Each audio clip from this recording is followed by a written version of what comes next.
These are words of a wise old man on his deathbed, waiting for his final breath. When someone is 5 years old, they all believe that Allah is the one who gives me everything.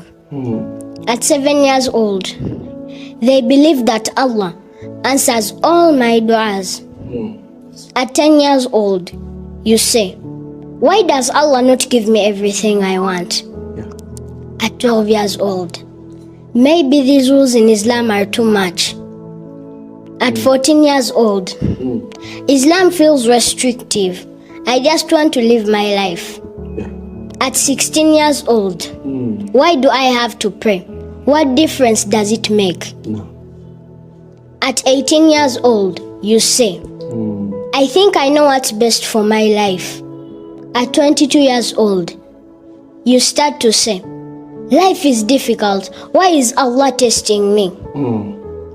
At 24 years old, nothing's working. I feel lost. No. At 26 years old, you start to feel like maybe I should reconnect with Allah. At 30 years old, Subhanallah, Allah has been protecting me from things I didn't even understand. At 35 years old, every time I thought I was alone, Allah was carrying me. At 40 years old, every closed door was hidden mercy. At 45 years old, every hardship was a lesson.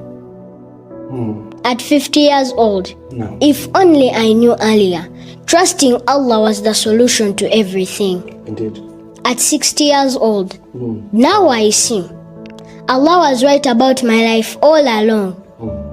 So, these are words of a wise old man on his deathbed, waiting for his final breath.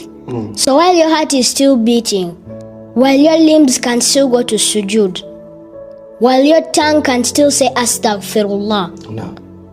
return to Him, appreciate Him, and rely on Him. Because one day, when you stand before Him, and this world is behind you, you'll realize that Allah's answers, Allah's silence taught you more than His answers ever could. And you will wish that you had trusted Him sooner.